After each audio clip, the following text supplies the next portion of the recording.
Who do you think was the most corrupt president in U.S. history? It's a heavy question, and the answer isn't as simple as pointing to one name. When we talk about corruption, we're not just talking about envelopes of cash passed under the table. Corruption can mean rewarding friends with powerful jobs, hiding scandals from the public, or even abusing the highest office for personal gain. Over the years, the United States has seen presidents whose administrations were marked by scandals so shocking that they shook the very trust of the people. Some were caught red-handed, while others managed to slip through history with their reputations partly intact. But who truly deserves the title of the most corrupt? Stay with me until the end of this video, and you'll not only hear about the most infamous scandals, but you'll also find out which president many historians consider to be the worst offender. Think of it as a mystery unraveling step by step, with the final answer waiting as your reward. When we ask, who was the most corrupt U.S. president, we first need to agree on what corruption actually means. For some people, corruption is all about money, bribes, stolen funds, shady deals. For others, it's about power, the misuse of authority, the cover-ups, or the lies told to protect personal interests. In truth, corruption in politics often mixes both. It's the betrayal of public trust, whether for wealth, influence, or survival. And here's the surprising part. Corruption at the presidential level doesn't always look the same. Sometimes it's blatant and obvious, like secret payments or bribery. Other times, it's hidden beneath layers of loyalty, where allies and friends are rewarded with powerful positions they don't deserve. This practice, known in history as the spoils system, was once common, and it raised big questions about whether presidents were serving the people or serving their inner circles. But corruption isn't just about rewarding friends. It can also mean ignoring scandals, looking the other way when officials under you are caught stealing, or even using the law to protect your own mistakes. And this is where history starts to get messy. Some presidents may not have been personally greedy, but their administrations became infamous because the people around them were. Others crossed the line themselves, directly abusing power in ways that left scars on the nation. Think about it for a moment. The United States was founded on the idea of democracy, accountability, and freedom from tyranny. Yet, even the highest office in the land, the presidency, hasn't been immune to corruption. It's almost ironic, isn't it?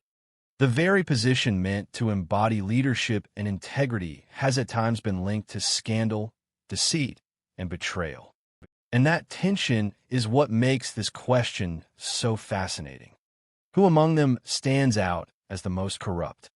Before we dive into specific names, let's understand why these scandals matter so much. A corrupt local official can do damage, but a corrupt president has the power to shape the entire course of history.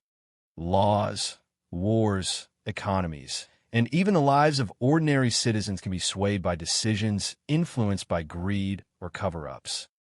That's why corruption at this level is not just political gossip. It's a direct threat to democracy itself. Take the 19th century as an example. Back then, newspapers were already exposing shady deals and questioning presidential decisions. The difference is that today, we have round-the-clock news and social media to amplify every detail. But corruption isn't new. It's been part of the story since the early days of the Republic. Andrew Jackson faced heavy criticism for handing out government jobs as political rewards. Ulysses S. Grant, a war hero, saw his administration rocked by endless scandals even though he personally wasn't accused of stealing. And that's the tricky part. Sometimes it's hard to separate the man from the administration. Do we call the president corrupt if it's his closest advisors who are guilty?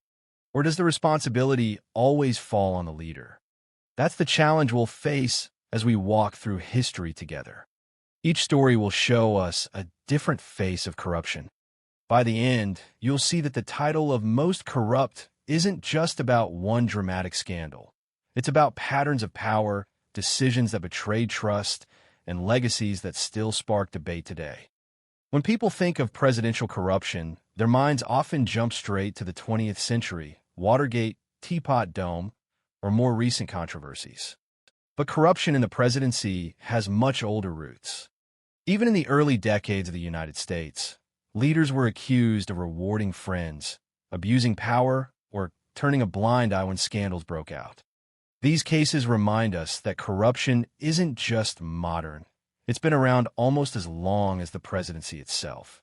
Let's start with Andrew Jackson, the seventh president who served from 1829 to 1837. Jackson was a war hero, celebrated for his rough image as a man of the people. But he also became the face of what critics called the spoils system. The idea was simple. If you supported Jackson politically, you might get rewarded with a government job.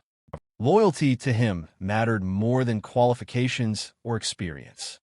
On paper, this looked like corruption because it blurred the line between public service and political payback. Jackson defended himself, saying ordinary citizens deserved a chance to serve, not just the elite. But in practice, many of these appointees lacked the skills for the jobs they were given, and the system opened the door for dishonesty and inefficiency. Jackson's presidency became a turning point, proving how personal power could reshape government to benefit allies. Not long after, another famous name entered the story, Ulysses S. Grant, president from 1869 to 1877. Grant was a Civil War hero, respected for leading the Union Army to victory. But once in the White House, his reputation suffered because of the people he trusted. Grant himself wasn't proven to be corrupt. Many historians agree he was personally honest. But he had a fatal weakness. He surrounded himself with friends and loyalists who abused their positions. His administration became a magnet for scandals.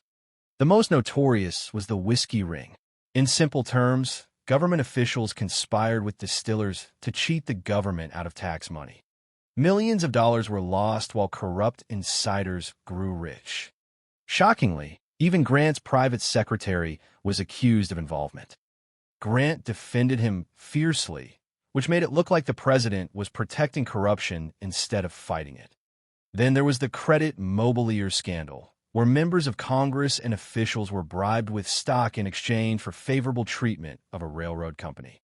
Grant himself wasn't caught taking bribes, but the fact that these scandals flourished under his watch left his presidency with a stain of corruption. These early examples raise an important question. Should we judge a president as corrupt if he wasn't personally stealing money, but allowed his administration to become a breeding ground for scandal?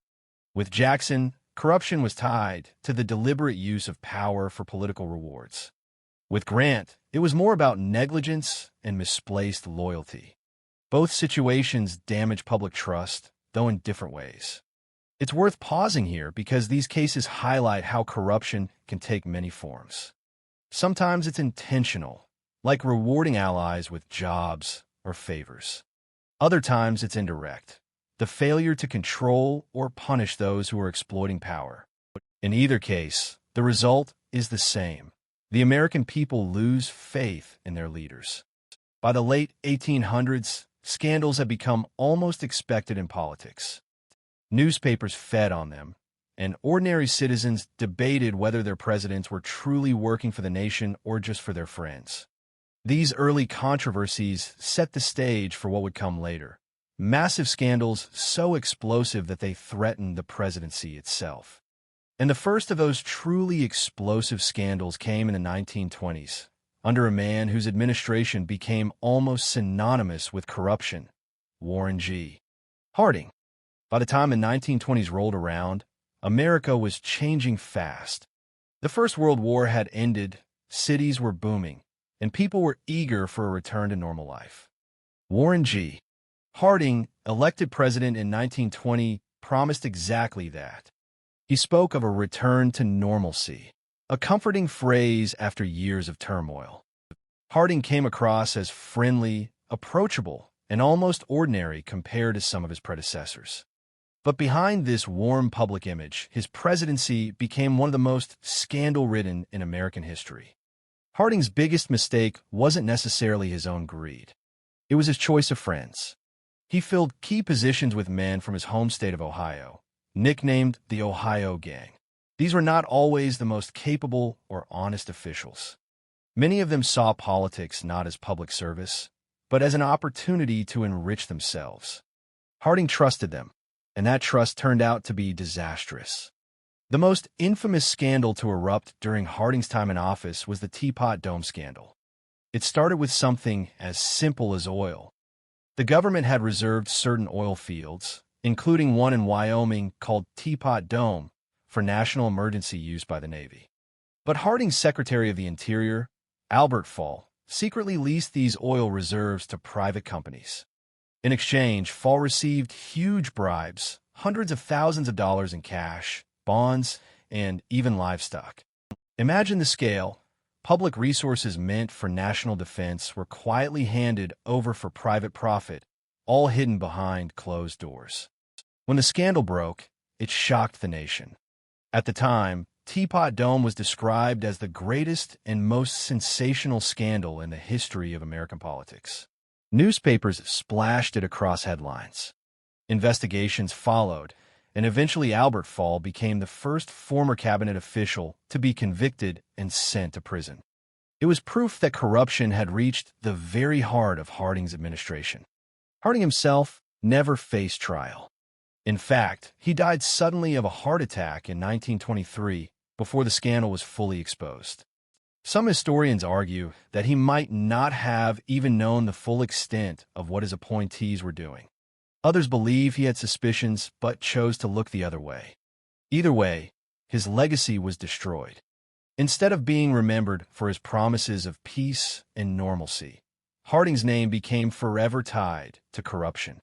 The tragedy of Harding's presidency is that he may not have been personally corrupt in the same way as his cronies, but he allowed corruption to flourish by surrounding himself with dishonest men. That decision alone placed his reputation in the same category as the scandals themselves. A president's job is not only to lead, but also to safeguard the integrity of the government. Harding failed in that duty, and his failure became a warning for future generations. The Teapot Dome scandal taught Americans an important lesson. Corruption doesn't always happen in secret corners of the country. It can happen at the highest levels, involving the most trusted officials, with billions of dollars at stake. And once that trust is broken, it's nearly impossible to repair. Harding's downfall showed the nation that even a likable, well-meaning president could preside over one of the darkest chapters of political dishonesty.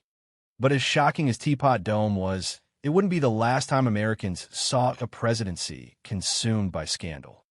Just 50 years later, a new storm would rise, this time centered on a president who didn't just fail to stop corruption, but actively worked to cover it up. His name was Richard Nixon, and his story is remembered through one word: Watergate.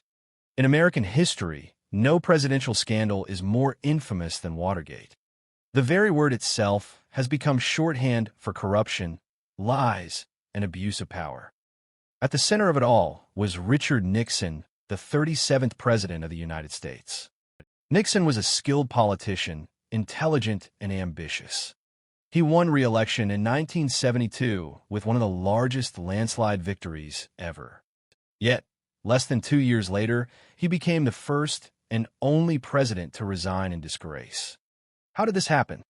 The story begins with a break-in. In June of 1972, 5 men were caught breaking into the Democratic National Committee headquarters at the Watergate complex in Washington, D.C. At first, it looked like a small, strange burglary. But investigators quickly uncovered ties between the burglars and Nixon's re-election campaign. The men weren't after money or valuables. They were there to plant listening devices and gather political intelligence. The burglary itself was bad enough, but the real scandal was what came after. Instead of admitting wrongdoing, Nixon and his top aides tried to cover it up. They arranged hush money payments to the burglars, pressured the FBI to back off, and lied to the public about what had happened. This wasn't just about a break-in anymore. It became about a president using the power of his office to hide the truth and protect himself. That, in itself, was corruption on a scale the nation had never seen before. The investigation gained momentum when a special Senate committee was formed. Televised hearings brought the scandal into living rooms across America.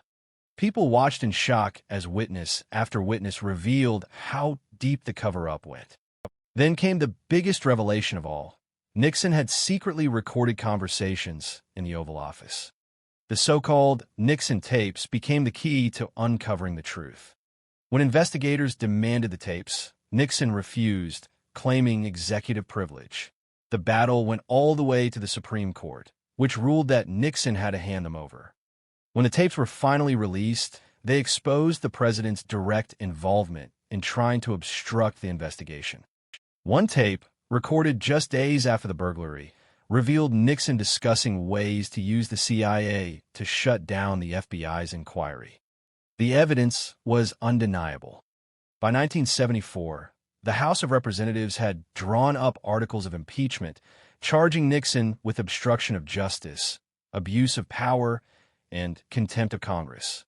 Facing almost certain removal from office, Nixon chose to resign on August 9, 1974.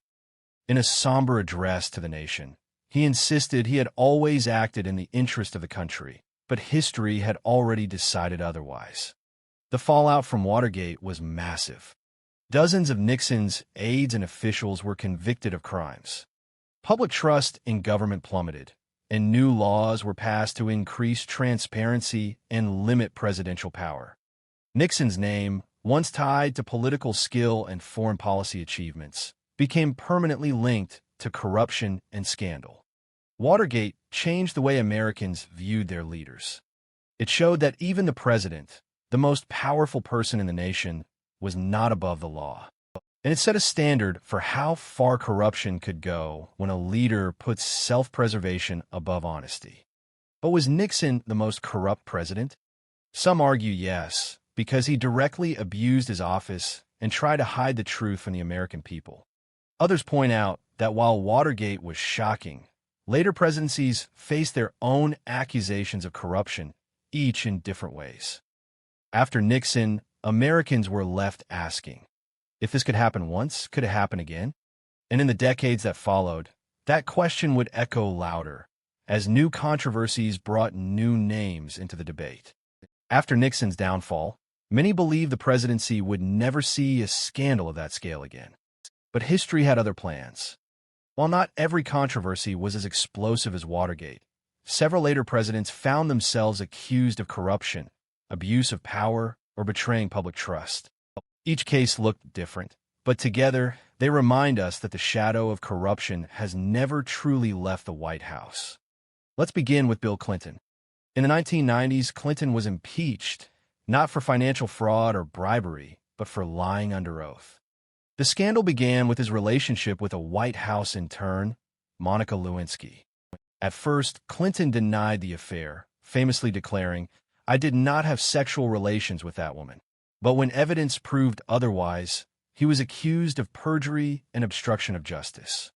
His defenders argued this was a personal matter, not a political crime. His critics, however, said it showed a willingness to deceive the public and misuse the power of the presidency to protect himself. Clinton was impeached by the House of Representatives, but acquitted by the Senate, staying in office until the end of his term. While not corruption in the classic sense of bribes and money, the scandal still raised the question, when a president lies under oath, is that not a form of corruption too? Next, George W. Bush. His presidency was defined by the 2003 invasion of Iraq. The administration claimed Iraq possessed weapons of mass destruction, but none were ever found. Critics accused Bush and his team of twisting intelligence and misleading the public to justify war. The argument goes like this. If a president uses false or manipulated information to start a war, costing thousands of lives and billions of dollars, is that not corruption on a massive scale? Bush's supporters insisted he acted on the best intelligence available at the time. Yet to many, the Iraq War remains a controversial chapter, seen by some as an abuse of power shaped by oil interests and political agendas. Then came Donald Trump, a president whose name is tied to more accusations than perhaps any before him. Trump faced investigations into his business dealings, his taxes, his handling of classified information, and his role in pressuring foreign governments. The most notable case was his first impeachment in 2019. He was accused of withholding military aid to Ukraine in exchange for political favors, specifically asking the Ukrainian government to investigate a rival. This was labeled as an abuse of power, using foreign policy for personal political gain. In 2021, Trump faced a second impeachment, this time for incitement of insurrection after the storming of the U.S. Capitol. Like Clinton, Trump was impeached twice by the House, but acquitted in the Senate both times. Still, the sheer number of controversies surrounding his presidency fueled heated debates about corruption in modern America. Each of these cases shows us that corruption doesn't always wear the same mask. For Clinton, it was dishonesty under oath. For Bush, it was the possible misuse of intelligence to justify war. For Trump, it was a storm of accusations about personal and political gain. None of them looked exactly like Nixon's Watergate or Harding's Teapot Dome, but each raised the same core question: can we trust our leaders to put the nation above themselves? And so, the debate continues.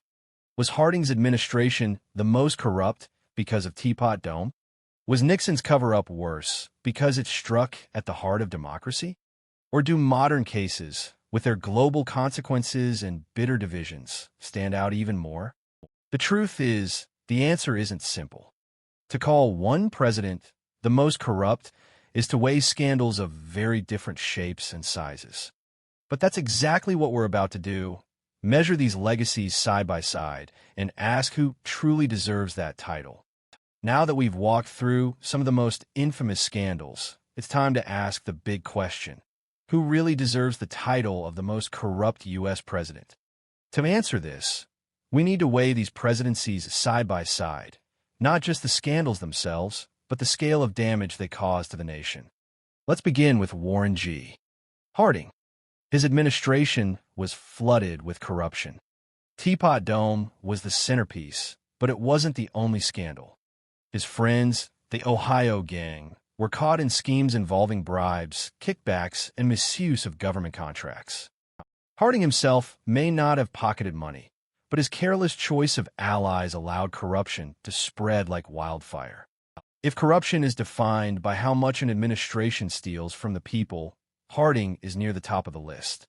His presidency became a symbol of political greed and dishonesty in the 1920s. Now compare that with Richard Nixon. Nixon's corruption wasn't about money, it was about power.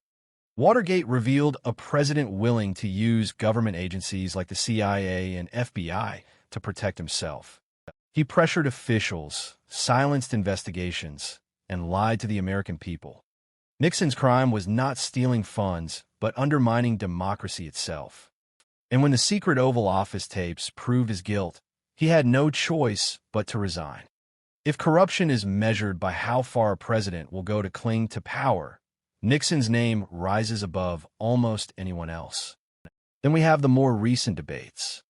Bill Clinton's scandal was personal, but it still touched on the issue of trust. George W. Bush's critics argue that the Iraq War was built on distorted intelligence, costing countless lives, making it one of the most consequential controversies in modern history. And Donald Trump's presidency, filled with accusations of using office for personal gain, sparked 2 impeachments and left the nation bitterly divided. For some, Trump represents a new form of corruption, one tied less to secret bribes and more to bending democratic norms for political survival. So how do we decide? If we measure corruption by stolen wealth, Harding's administration takes the lead. If we measure by betrayal of democracy, Nixon's Watergate stands unmatched. And if we judge by controversy and sheer volume of accusations, Trump's years in office are impossible to ignore. Each represents a different face of corruption: financial, political, or institutional. But maybe the real lesson is this: corruption doesn't always look the same. Sometimes it's hidden in backroom deals. Sometimes it's broadcast on live television. Sometimes it's a matter of history looking back and asking whether decisions were made for the people or for the powerful few. The truth is, there may never be a single, uncontested answer. Harding, Nixon, and Trump each have a claim to the title, depending on how we define corruption. And maybe that's the unsettling part. It shows us that corruption in the presidency is not an exception. It's a recurring danger, one that surfaces in different forms across different eras. Which brings us to the most important point. The presidency isn't just about the individual man, it's about the system that surrounds him. When leaders are unchecked, when allies are rewarded without accountability, or when power is abused for personal survival, corruption thrives. And in the end, it's not just reputations that are damaged, it's the trust of the American people. So, who was the most corrupt U.S. president? Some would say Harding. Others would swear it was Nixon. And many argue it's Trump. The answer might depend less on history and more on your definition of corruption itself. So, after looking at these presidencies, what do we really learn about corruption in the White House? One thing becomes crystal clear. Corruption doesn't always wear the same mask. For Harding, it was money and dishonest friends. For Nixon, it was secrecy and the abuse of power. For Trump, it was a whirlwind of accusations and impeachments that tested the limits of the system. Each scandal was different, yet they all shared one dangerous trait: the betrayal of public trust. That's the thread running through every case we've covered. When leaders forget they serve the people, when loyalty to friends or personal survival becomes more important than honesty, corruption grows. It doesn't matter if it's a hidden oil deal, a taped conversation in the Oval Office, or a political favor whispered over the phone. The moment a president puts himself above the nation, democracy begins to crack. But here's the part that should make us all think. Corruption is not just history.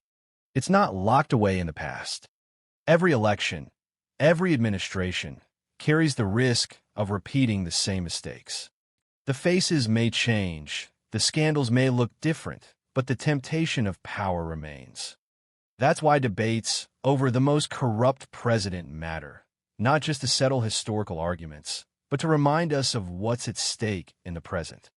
And maybe the real question isn't just who was the most corrupt, but how do we stop corruption from happening again? Because corruption doesn't end with one resignation, one conviction, or even one scandal. It ends when leaders are held accountable, when institutions are strong enough to resist abuse, and when citizens demand integrity from those they put in power. So what do you think? Was it Harding, with Teapot Dome staining his legacy? Was it Nixon, whose lies and cover-ups shook the very foundation of the presidency? Or do you believe it was Trump, whose years in office sparked some of the fiercest debates about corruption in modern history? I'd love to hear your thoughts. Drop your answer in the comments below, and let's see who the people believe was the most corrupt president in U.S. history. And if you found this deep dive thought-provoking, make sure you hit that subscribe button. We'll keep bringing you stories that dig beneath the surface of history and politics, stories that challenge what you think you know, and stories that leave you with new questions to explore. Because at the end of the day, corruption is not just about the past. It's about the lessons we carry forward. And whether we've already seen the most corrupt president or whether the worst is yet to come, that's a story only the future will reveal.